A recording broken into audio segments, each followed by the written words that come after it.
Welcome back to Sideline Success Academy. Today we're going to be talking about building explosion within your off-season program, what that looks like, what movements are going to be best for you, and how it's going to translate into athletic performance on the field. So make sure you stick around to figure out what 3 exercises or what 3 movements that we focus on in order to build that explosion that we want for athletes.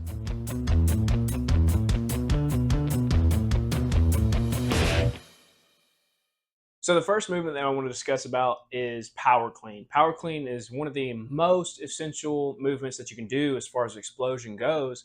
The issue is that it's also the most difficult movement probably to coach in the entire weight room. Like in general terms, teaching kids how to squat, bench, or even deadlift correctly is much simpler than teaching a kid to power clean correctly. Now, the benefits of the kids performing the power clean, in my mind, outweigh the cost to time ratio that it does to implement it and coach it within your program. But the power clean is something that has to be dealt with very delicately and can't be overlooked. In other words, you have to be attentive to how you're coaching it, how your other coaches are coaching it, and making sure that we're developing the athletes into the movement over time. It's not something that we want to throw in at 7th grade and start power cleaning with the bar. At that level, they may need to be doing a PVC pipe or something like that, just learning the foundational movement first and kind of coach it from there and then build it up to where they're actually almost near mastering the technique. Probably won't be mastering the technique, but trying to get them close to it by the time they graduate your program. Because this is such a explosive movement that it can kind of develop athletes into more explosive players on the field. And by power clean, I mean a full clean from the floor, finishing in an upright position while holding it on your shelf. And you can do variations of the power clean, kind of working on different parts of the movement without having to focus so much on the strict form in a general clean setting. So things that I want to kind of mention throughout this is that you can break down the power clean and practice different variations of the movement without practicing the full power clean itself. So a common one is the hang clean, where you're just practicing cleaning from the hips and catching, okay?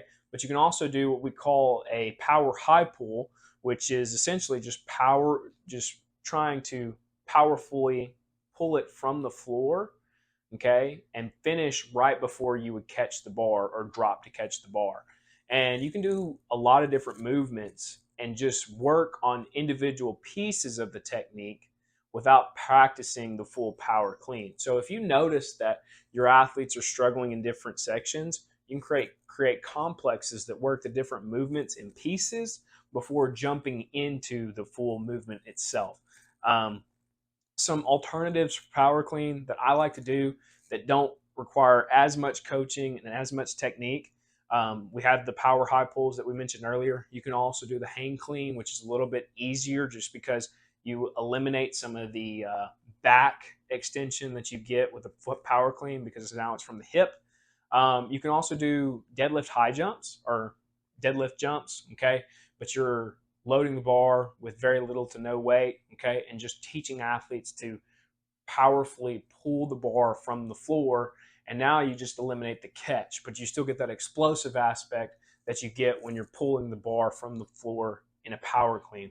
But those are just some alternatives that build into the power clean as a whole. And they're things that you can kind of do to break down the whole movement and just practice pieces of it and get kids good at those pieces to get them better overall developed for the future movement when you go to max them out and so forth. Again, power clean is a very delicate movement. It's not something that you want to start too early, but you can start in pieces. Okay, so 7th grade, you might want to start with PVC pipe. 8th grade, we're going to limit to barbell onlys, or 8th or 9th grade. And then we're only going to start maxing on it once they've been through that 3-year protocol where we've developed them for high school.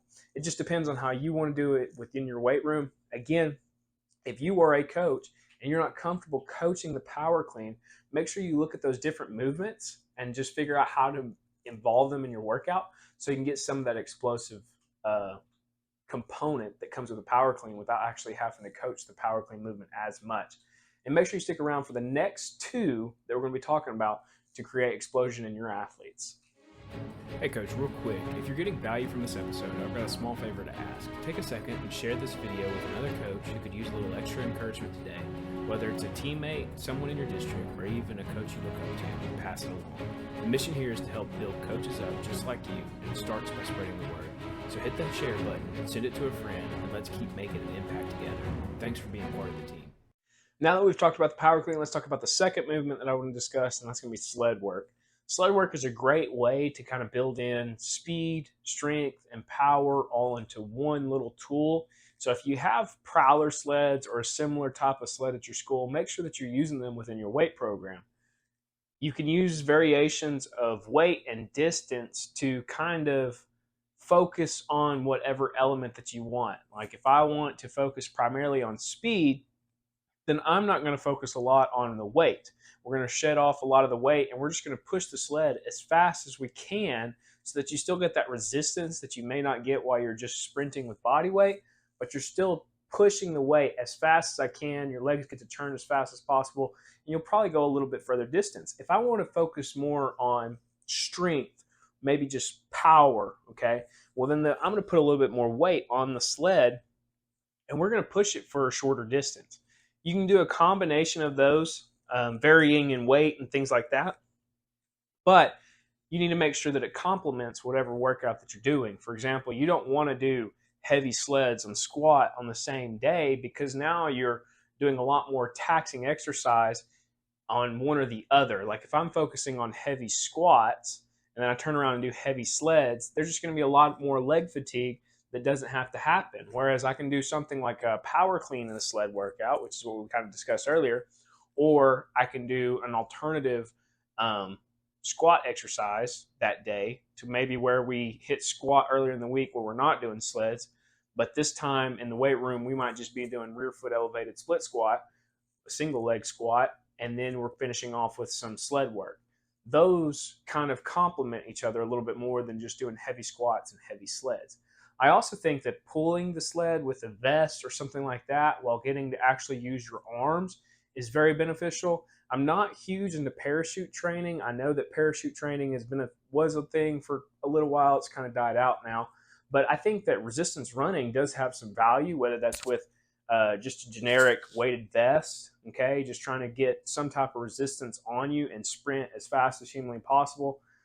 Or even with the sled. So if you have a sled that's got a harness or a belt, something where you can kind of get your athletes to just do 20-yard sprints where they're just resistance training. That's awesome too.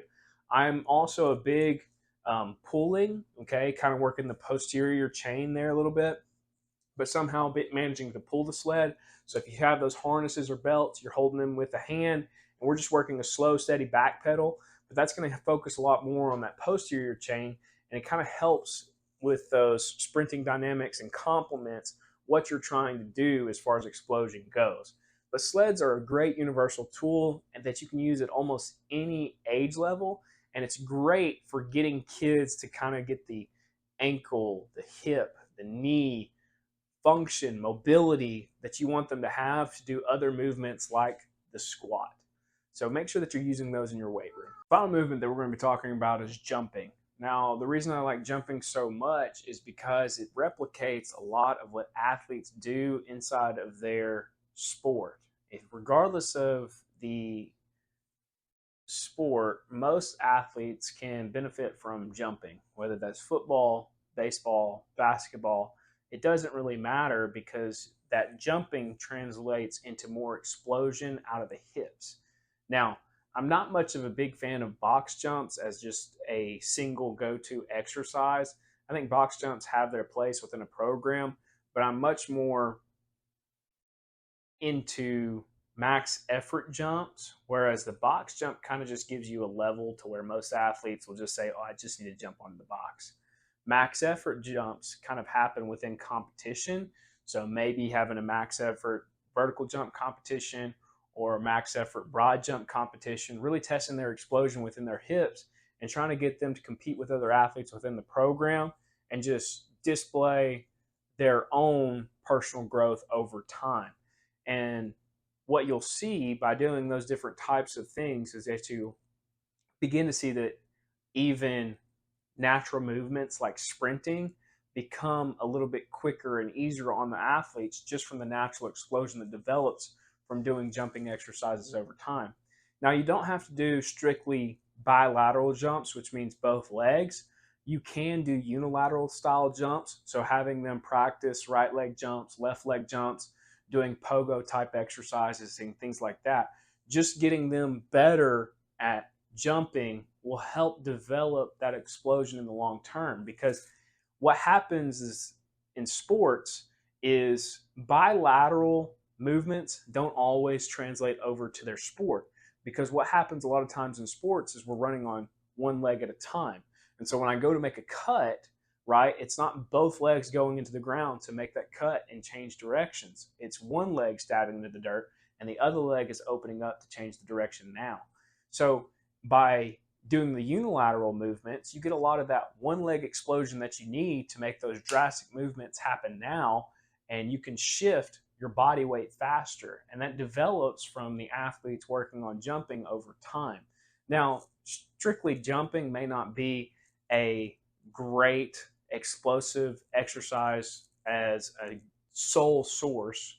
And what I mean by that is that jumping alone may not develop into massive amounts of explosion growth.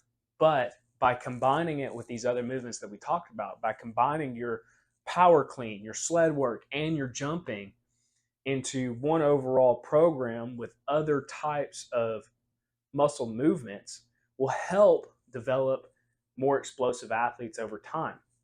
And at the end of the day, if that's a goal, then I would highly recommend that you're doing these three things at least one time per week, if not more. Again, kind of alternating based off of what the goal for that day is. Some days, like for example, if we're going to be doing a power clean on a Friday or a power clean on a Monday, then on the opposite day, we might be doing a hang clean as kind of an auxiliary work, or we may just be doing a power high pull.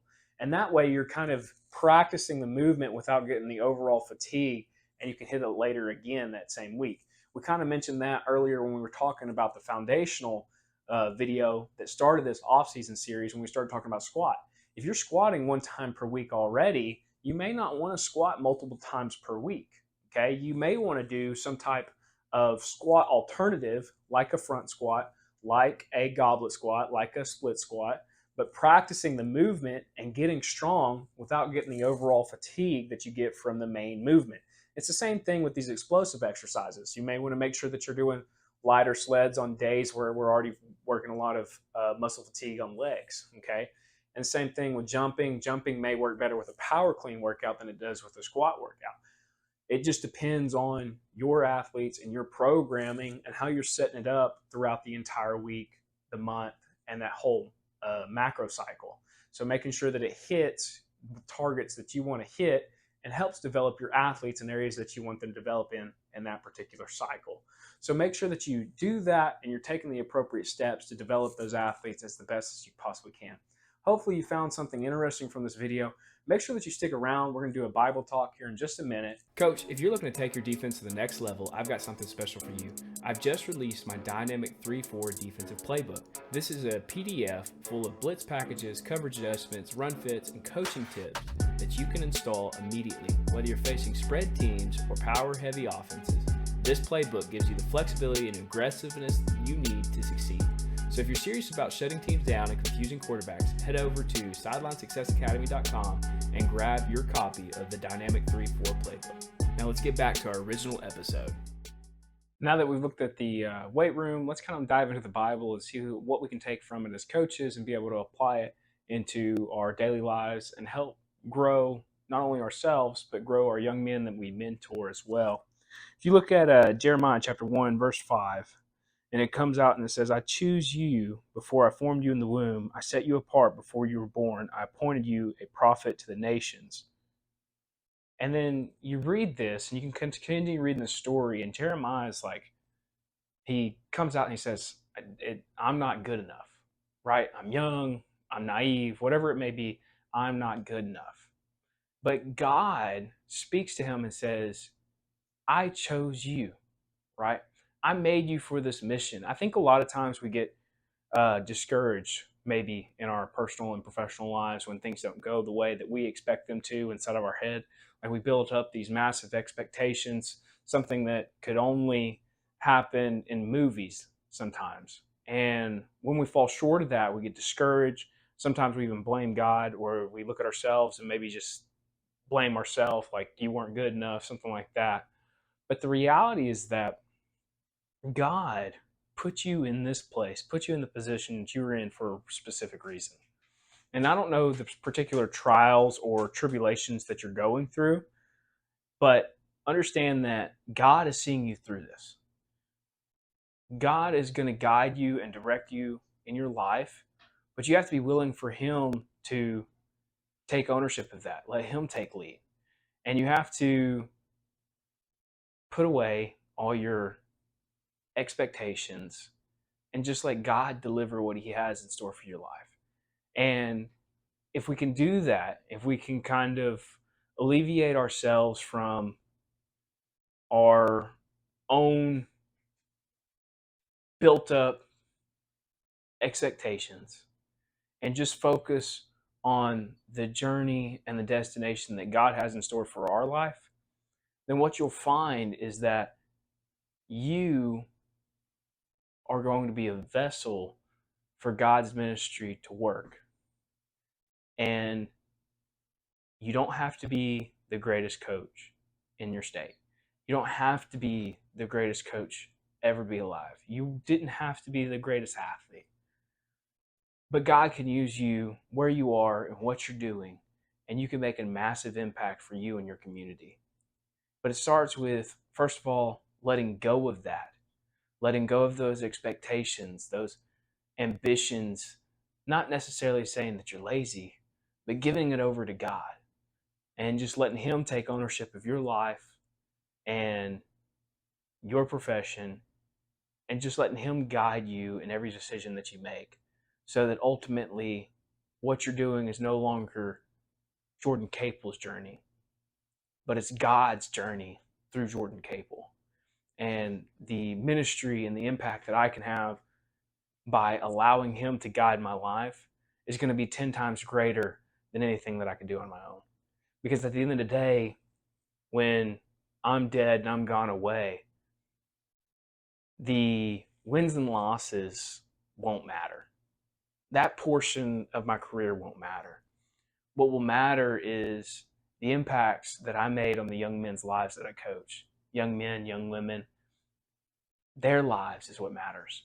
And if I can kind of put that pride and ambition and self-centered perception behind me and get behind God and let Him lead me in my career, then ultimately I'll be able to make a greater impact within my community by allowing Him to lead me in my life. But kind of like Jeremiah in this situation, God's designed you for a purpose. Sometimes you just have to step up and take ownership of that. And you just have to follow Him. Don't let your doubt, don't let your worry, don't let your self-ambition get in the way of that. Let God be God and let Him guide you in your life.